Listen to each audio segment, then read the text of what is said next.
নমস্কার বন্ধুরা, আমি এই ভিডিওটা বানাচ্ছি যাতে আপনাদের একটা সুবিধা হয়। আমি যতটা আপনাদের সাথে পারবো শেয়ার করব। আমি এক্ষুনি এক্সামটা দিয়ে এলাম, তারপরেই আমি আপনাদেরকে এটা শেয়ার করছি। আমার পূর্ব মেদিনীপুর কাঁথি। আমি এক্ষুনি এক্সাম দিয়ে এলাম আইসিটি কোঅর্ডিনেটরের পোস্টের জন্য। যে এক্সামটা এখন চলছে ওটার জন্যই আমি এক্ষুনি এক্সাম দিয়ে এলাম। তো আপনাদের কী ধরনের পরীক্ষার ব্যাপারটা থাকবে আর ইন্টারভিউ, অনেকের অনেক ভয় থাকে, আমারও ছিল। আমি প্রথমবারই পরীক্ষাটা দিলাম, তো আপনাদের সঙ্গে সেটাই আমি শেয়ার করে নেব আমার এক্সপিরিয়েন্স কীরকম কী ছিল। আমি কাঁথি থেকেই গেছি। আমার সিট পড়েছিল গোপালগঞ্জ প্রিয়নাথ বিদ্যাভবন, আই থিঙ্ক নামটা এটাই বললাম, ঠিকই বলছি। তো ওখানে সিট পড়েছিল মেছেদাতে।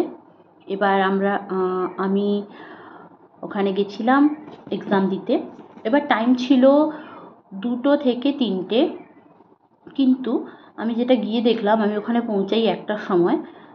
অ্যাকচুয়ালি আমি পৌঁছেছি 12:40-এর দিকে। তারপর 12:40-এর পরই যখন আমরা গেটের কাছে যাই, তখন দেখি অনেকে এক্সাম দিয়ে বেরাচ্ছে। তো সেকেন্ড হাফে কিছু জনেরও পরীক্ষা ছিল, যেটা আমরা, আর ফার্স্ট হাফেও কিছু জনের পরীক্ষা ছিল। অনেকে বেরাচ্ছিল, এবার অনেকে ঢুকছিল। সেখানে ভেরিফিকেশান করা হচ্ছিল যে আমাদের কাছে অ্যাডমিট কার্ডটা আছে কি না। এবার আমরা যখন অ্যাডমিট কার্ডটা নিয়ে ঢুকলাম, ওখানে একটা বেঞ্চ রাখা ছিল, দুটোখানি বেঞ্চ রাখা ছিল। ওখানে আমাদের বললো যে অ্যাডমিট কার্ড অনুযায়ী যে ভেরিফিকেশান, মানে যে ভেরিফিকেশান হবে, অরিজিনালটাই নিয়ে যাবেন। আপনার অরিজিনাল ডকুমেন্টসগুলোই লাগবে, যেগুলো বলা আছে অলরেডি, আর কিছু নয়। বেশি এক্সট্রা কিছু নিয়ে যাওয়ার দরকার নেই। যেটা বলা আছে অ্যাডমিট কার্ডে বলা আছে ওটাই নিয়ে গেলে হবে। অ্যাডমিট কার্ডে আপনাকে সিগনেচারও করতে হয়েছে, তা আমাকে সিগনেচার করতে হয়েছে। সেখানে সিগনেচার করেছি, প্লাস ডেট দিতে হয়েছে। 2টো কপি নিয়ে যেতে হয়েছে আমাকে। এবার অ্যাডমিট কার্ডটা হচ্ছে প্রিন্টেড, যেটা দিয়েছিল আমাদের ইমেলে, ওটাই আমাদেরকে প্রিন্ট করতে হয়েছে। প্রিন্ট করে ওটা নিয়ে গেছি। নিয়ে যাওয়ার পর অরিজিনাল ডকুমেন্টগুলো পরপর সাজানো ছিল। অরিজিনাল ডকুমেন্ট যেগুলো জেনারেলি লাগছে, ওটা হচ্ছে ভোটার আইডি কার্ড বা প্যান কার্ড বা আধার কার্ড, এর দুটো, যে কোনো দুটো লাগবে। আর মাধ্যমিকের অ্যাডমিট কার্ড বা বার্থ সার্টিফিকেট, যে কোনো একটা লাগবে। আর আপনাকে গ্র্যাজুয়েশনের সার্টিফিকেটটা লাগবে, সার্টিফিকেট, বা আপনি রেজাল্টটাও নিয়ে যেতে পারেন। তারপরে আপনি যদি কম্পিউটার গ্র্যাজুয়েট হন, বিসিএ করেন, তাহলে আপনার ওই গ্র্যাজুয়েশনের মার্কসটাই লাগবে, ওই মার্কশিটটাই লাগবে। প্লাস আপনি যদি ফার্দার কিছু করে থাকেন, যেমন আমার আছে এমএসসি আইটি, তো আমি এমএসসি আইটিরটা নিয়ে গেছিলাম। আর বিএড এমএড ওগুলো যদি আপনার থাকে, ওগুলো নিয়ে যেতে পারেন। আপনার যদি এক্সপিরিয়েন্স সার্টিফিকেট থাকে, আপনি নিয়ে যাবেন। এগুলোই দেখছে, এর থেকে বেশি কিছু দেখছে না। এরপর আপনাকে ওখানে যখন গেলাম, তারপর সিগনেচার করে ডকুমেন্টগুলো সাজিয়ে নিয়ে গেলাম। তারপর ওখানে আমাকে বলা হলো যে আমার নাম আছে কিনা ওটার মধ্যে দেখা হলো।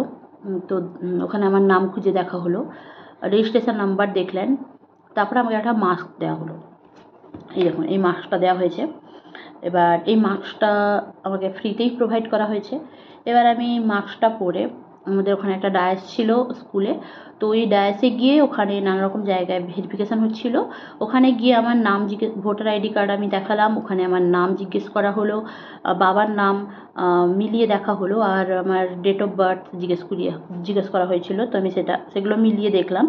তারপর আমাকে ওগুলো জিজ্ঞেস করা হলো, তো ওগুলো মিলিয়ে দেখলেন। তারপরে আমার কম্পিউটারের সার্টিফিকেট দেখা হলো, গ্র্যাজুয়েশনের সার্টিফিকেট দেখা হলো, কিসে এক্সাম দেবো জিজ্ঞেস করলো। দিয়ে আমাকে আরেকটা জায়গায় পাঠিয়ে দেওয়া হলো, ওই ডায়াসের মধ্যেই আরেকটা সাইডে পাঠিয়ে দেওয়া হলো।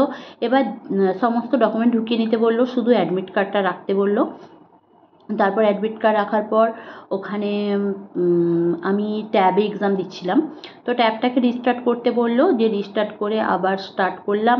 স্টার্ট করার পর আমাকে ডিসপ্লেটা বাড়িয়ে দিতে বললো, ডিসপ্লে টাইমিংটা বাড়িয়ে দিতে বললো, হাইস্ট করে দিতে বললো। তারপর বললো যে কীভাবে কী মানে জিমেল আইডিটা খুলে রাখতে, ডেটা কানেকশানটা খুলে রাখতে আমি খুললাম। এবার জিমেল আইডিটা খুলে রাখলাম, দিয়ে তারপরে আমাকে পাঠিয়ে দেওয়া হলো আরেকটা রুমে। এবার সেখান থেকে আমাকে ভেরিফিকেশান করা হলো। আমার অ্যাডমিট কার্ডটা ওখানে দুটো অ্যাডমিট কার্ড ছিল আমার কাছে কপি, তো একটা কপি নিয়ে নিল ওখানে।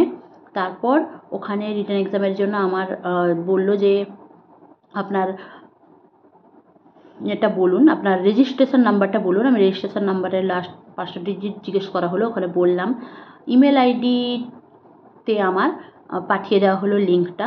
আমি লিঙ্কটা পাঠানো হলো, দিয়ে আমাকে বললো এবার আপনি ওপেন করুন। আমি ওপেন করলাম, কিন্তু স্টার্ট এক্সাম করতে বারণ করা হলো।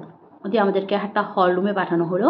দিয়ে হল রুমে গিয়ে দেখলাম অনেকে আগে থেকে এক্সাম দিচ্ছিল, যদিও 2টো সময় হওয়ার কথা ছিল, কিন্তু যে আগে যাচ্ছিল তাদেরকে এক্সাম দিতে দেওয়া হচ্ছিল।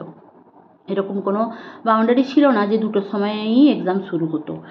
তো আমরা রুমে ঢুকলাম, হল রুমটাতে। এবার আমাদেরকে একটা জায়গায় বসতে দেওয়া হলো, পরপর যারা যেভাবে ঢুকছে ওইভাবে করে বসতে দেওয়া হচ্ছে। দিয়ে আমাদেরকে বললো যে প্রথমে ইনস্ট্রাকশানগুলো শুনবেন, তারপরেই আপনারা এক্সামটা দেবেন। তো ইনস্ট্রাকশানটা শুনলাম। ইনস্ট্রাকশানটা হিসাবে আমাদেরকে যেনারা ছিলেন ভলেন্টিয়াররা বা যেসব স্যারেরা ছিলেন, ওনারা এসে আমাদেরকে বললেন যে আপনারা ব্যাক করবেন না। আপনাদের অনেকে ফোনেও এক্সামটা দিচ্ছিল, অনেকে ল্যাপটপেও দিচ্ছিল, আমার যেহেতু ট্যাব ছিল। তো ওনারা এসে এটাই বললেন যে আপনি একদমই ফোন রিসিভ করবেন না। যদি ফোন রিসিভ করেন তাহলে ক্যান্সেল হয়ে যাবে। নেগেটিভ মার্কিং নেই। যে কোশ্চেনটা আপনারা বারবার জিজ্ঞেস করেন যে নেগেটিভ মার্কিং আছে কি না, না, নেগেটিভ মার্কিং নেই। এবার হচ্ছে গিয়ে বলা হলো যে আপনারা এবার স্টার্ট করতে পারেন। আমি স্টার্ট করলাম। আমার যতটা সময় লেগেছিল, আমার 15 মিনিট সময় লেগেছিল, আমি 15 মিনিটে কমপ্লিট করেছি। এবার আমি স্যারেদের ডাকলাম, আরও 10 মিনিট বাকি ছিল। আমার যেহেতু ফিনিশ হয়ে গেছিলো, কমপ্লিট হয়ে গেছিলো, আমি ফিনিশ করলাম। ফিনিশ করার পর ব্যাক করে দিতে বললো ফিনিশ হয়ে গেলে। ব্যাক করে দেওয়ার পর আমাকে বলা হলো আপনি ট্যাবটা পুরো সুইচ অফ করুন। আমি সুইচ অফ করলাম। এবার আমাকে অ্যাডমিট আর ট্যাবটা বললেন আপনার ব্যাগে নিয়ে চলে যান। আপনি ব্যাগটা সঙ্গে নিয়ে যেতে পারেন। আপনার কাছে যদি কোনো ব্যাগ থেকে থাকে, কভার, ব্যাগ, মোবাইল, এগুলো সাইলেন্ট করে সুইচ অফ করে আপনি সাথে যদি এক্সট্রা কিছু নিয়ে গেছেন, জল বোতল বা অন্য কিছু, বা আপনার যে ভেরিফিকেশান করা হয়েছিল যে ডকুমেন্টগুলো, ওগুলোও ছিল, সব আপনি ব্যাগটা আপনি পাশে নিয়ে বসতে পারবেন। কিন্তু হ্যাঁ, আপনারা যদি মনে করেন, কেউ যদি মনে করেন যে হ্যাঁ আপনি ওইখানের মধ্যে আপনি চিটিং করতে পারবেন বা কারো কাছ থেকে জিজ্ঞেস করতে পারবেন, কিন্তু সেই অপশানটা ছিল না। কোনোভাবেই জিজ্ঞেস করার কোনো অপশান ছিল না। আশেপাশে প্রচণ্ডভাবে কারাগার হচ্ছিল, আর কেউ কথা বলার মতো টাইমও পাবে না, কারণ খুব মানে 50টা কোশ্চেন ছিল, তার মধ্যে 30টা কম্পিউটার রিলেটেড ছিল, আর বাকি 20টা ছিল কিছু কারেন্ট অ্যাফেয়ার্স থেকে ছিল, কিছু ইংলিশ ছিল, কিছু ম্যাথ ছিল, আর কিছু ইতিহাসের কোশ্চেন ছিল, এইভাবে ছিল। তো নেগেটিভ মার্কিং না থাকায় আপনি যদি আন্দাজে করতে চান তাহলে আন্দাজেও করতে পারেন। আপনার যদি মনে হচ্ছে যে আপনি কাছাকাছি অ্যান্সার আপনি এটা দিতে পারবেন, তাই আপনি সেটা দিতে পারেন। তো আমি বলবো আপনি ছেড়ে না এসে আপনি প্রত্যেকটাই কোশ্চেনের অ্যান্সার দেবেন। দিলে এটা আপনার জন্যই বেটার হবে। যদি লেগে যায় তাহলে আপনারই প্লাস পয়েন্ট। এবার আমাদেরকে ইন্টারভিউ রুমে পাঠিয়ে দেওয়া হলো। সঙ্গে সঙ্গেই আমাদের কমপ্লিট হয়ে যাচ্ছে, তো আমাদের ইন্টারভিউতে পাঠিয়ে দেওয়া হচ্ছে। এবার সেখানে একটা লাইন ছিল। এবার এক একটা রুমে 2জন করে স্যার বসছিলেন। তো 2জন আলাদা আলাদা ইন্টারভিউ নিচ্ছিলেন। এরকম না যে আপনাকেই 2জন জিজ্ঞেস করছে, 1জন করেই জিজ্ঞেস করছে। আমি যখন ঢুকলাম আমাকে বললেন আসুন। আমি গেলাম, বসতে বললেন, আমি বসলাম।